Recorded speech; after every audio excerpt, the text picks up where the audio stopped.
Okay, you guys, I don't know who's going to be watching this. I just prayed. I've just prayed about this, and I mean, I've been praying about it, but I've just now prayed about it before I started this, and my boyfriend helped me pray too, and I'm so thankful for that. I'm coming to you as I am, just like I come to God. I come to God just how I was, and He's done so much in my life. I'm 16 years old. I don't know if you guys know that, but I'm 16. And it took 16 years for my life to change like this. And I don't know, it's just been amazing. And like I said, I've had a rough life, and you know, like, people have rough lives. I know this. I'm not the only one who's had a rough life. You know, there's people who have worse lives, and I know this. I have a home. This is my room. But there's people who don't have a home. I know this. That's a rough life. Sometimes it's because of what they've done, but sometimes it's just because they can't find a job.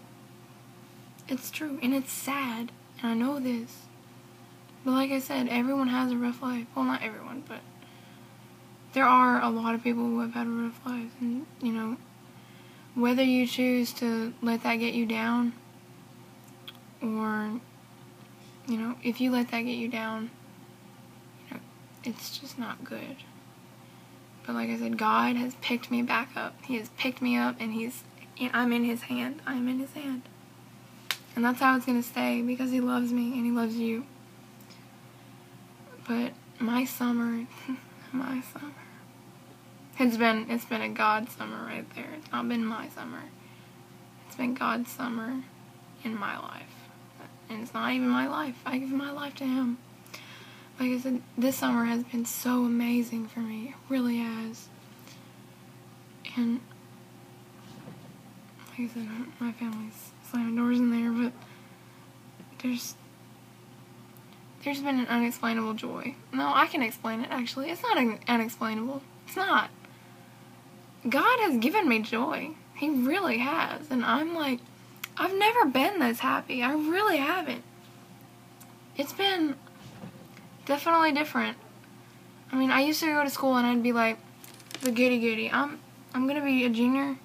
I'm gonna be going in to be a junior this year, you know, in like 20 days or something. I'm gonna be a junior. And since fourth grade, I've been called a goody. Yeah. I'm not gonna be bothered by that anymore. I have God. Like, people would just, like, look at me different, and, oh, she's weird. I have ADHD, and, you know, that's how God made me.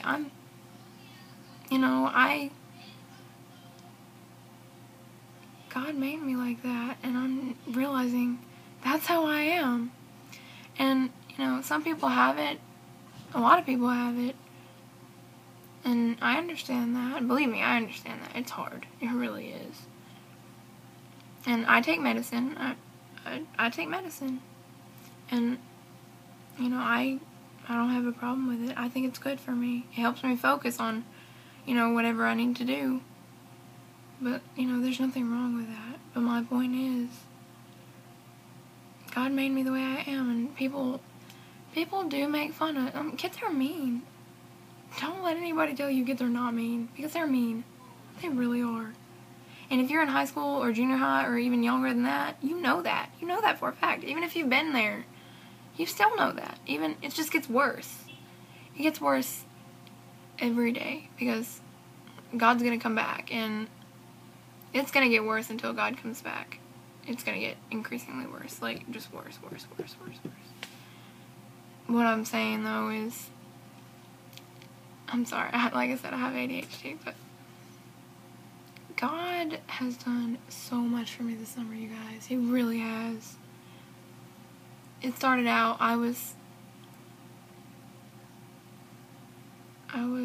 doing horrible things.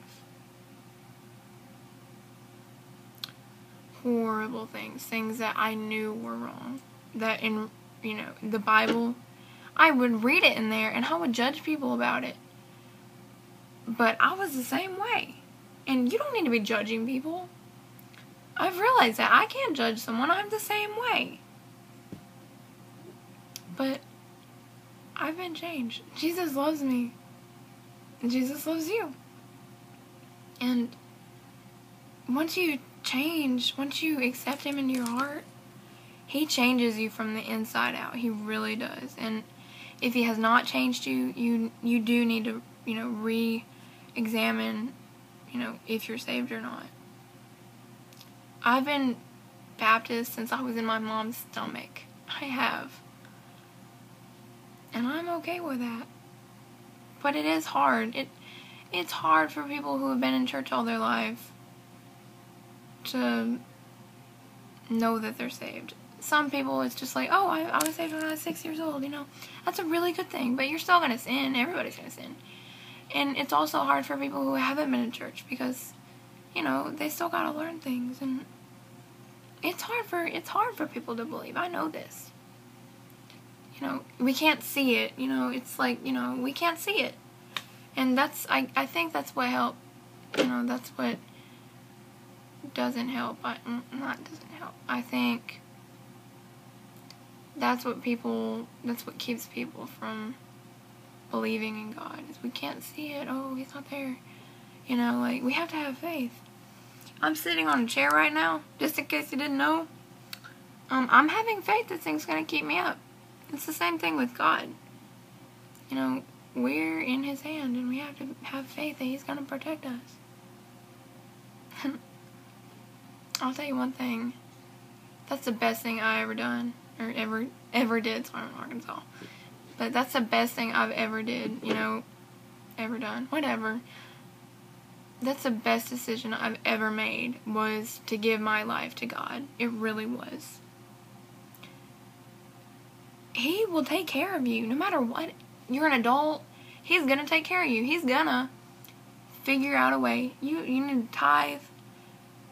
He'll find a way for you. He's going to take care of you. If you don't ever think, oh, I don't need to tithe. I don't want to, this is, ends need to meet this month. I'm not going to tithe because I'm going to have to make ends meet. God makes those ends meet. He does. And he's amazing. His plan. Oh, it's a masterpiece. It is. And I'm 16. I still have a life to live. I don't know how long that's going to be. I'm okay with that. He's amazing. He's an amazing God. He is the amazing God. No, there's not another God. I'm sorry. I haven't heard of any gods that have been able to do something else. And notice it's a little g when they talk about the fake gods. And I'm not, like I said, I'm not trying to judge, but if somebody finds a God that will take care of you, you let me know. Because I don't know of any other God who does. God is the God. The God who created the universe. He can take care of us. He can. He does. We just have to let him.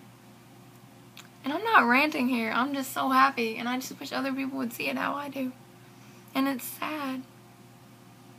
My boyfriend used to be an atheist. And I hope he doesn't care if I'm telling you guys this. But he used to be an atheist. And I've seen what he does. And, I've seen how big of a change he's made in his life. God's made in his life. It's amazing. God is amazing. He is. And like I said, I'm still backtracking here. I'm sorry. I'm just so happy with what God's done. I'm starting. Okay, I'm starting now. Here you go. This summer, I went to North Carolina to go see my grandma. Okay, I had to take 2 planes to go get there. I went there thinking